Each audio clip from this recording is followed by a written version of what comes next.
Covenant, and today I want to talk about when to know.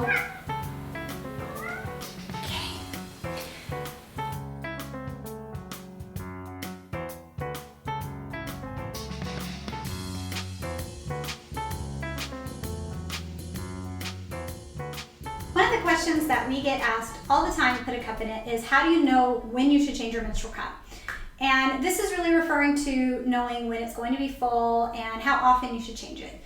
Now, if you have an average menstrual cycle, you can actually wear your cup usually 10 to 12 hours without having to empty the contents, just because they hold so much more than tampons. They typically hold between 2 to 8 times the tampon, where depending on the tampon you used to use and the capacity of the cup you've chosen. But knowing when that time comes when you first start with the cup is a little confusing because we don't have a see-through vagina. So I want to give you some tips on how to know when to check your cup and empty it. And by the end of probably your first cycle, maybe into your second, you'll really understand the rhythm of your cycle and your flow and know when you should be changing your cup and how often. So going back to tampons, most of us are experienced with them enough, if you use the tampon before you switch to a cup, to know that some of the signs of needing to change it would be some irritable cramping, and maybe there is visible blood on the string. And also a lot of us just changed our tampons because there was pee on the string.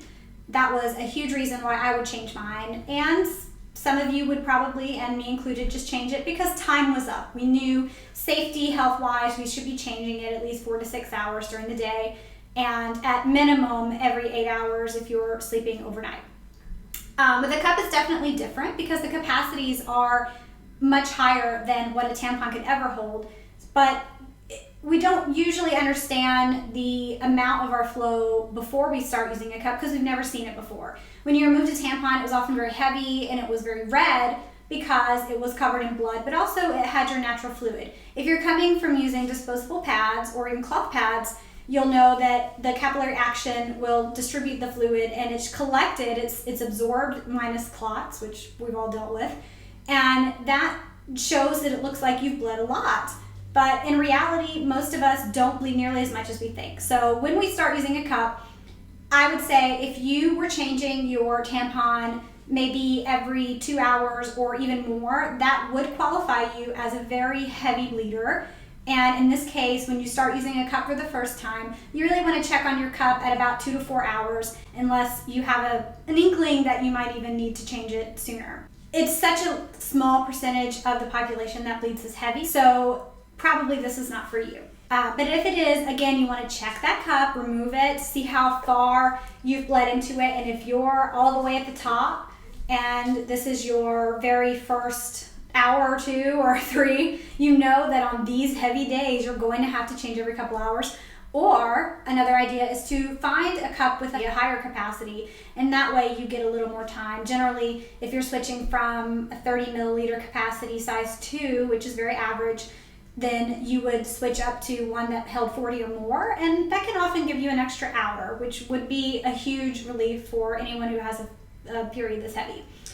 But for those of us who have an average flow or even a lighter flow, chances are that you really are going to still get that 8 to 12 hours of time before you need to change your cup.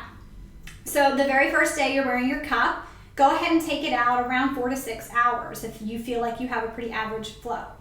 And in this case, you want to check and just gauge and see how full your cup is. And if you're down here, well then you are in luck. More than likely you have that 10 to 12 hours left of every day, 10 to 12 hours where you can keep your cup in. If you're closer to the top, then this really tells you, hey, I have 4 to 6 hours and I'm almost full. This is going to be how often I need to change my cup. And keep in mind that our cycles vary day to day and sometimes even by season.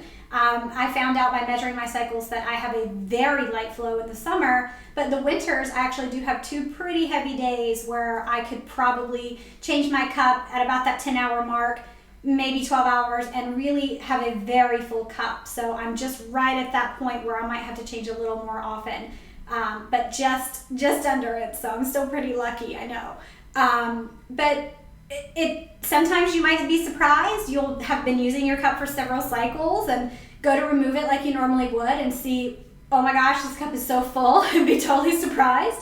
Or the opposite. And that's just one of those things. It's kind of the hidden secret bonus beauty of using a cup is that we don't feel it when it's heavy for most of us. There's a few exceptions who feel like they can tell. But most of us have no idea what's going on, how much is in that cup until we take it out, and then we're either pleasantly surprised or absolutely shocked.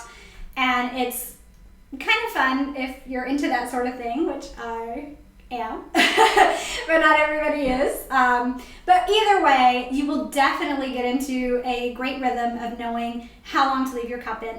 It's just that first cycle where you really have no idea where to start, and this is where testing, taking it out a few hours earlier than we probably would recommend just based on knowing an average cycle, just to feel comfortable that you're not going to overflow and leak. And as always, a put a cup in a tip, and probably every manufacturer ever will tell you, go ahead and wear backup as you're first trying your cup. This is just common sense. You don't want to have any leaks, and if you aren't experienced with using your cups, you probably will have some light leaks as you're getting used to using it, as you're understanding your flow. If you do happen to overflow the cup, again, some backup cloth liners or maybe even some period underwear would be a great idea for those first couple of cycles as you're getting used to it.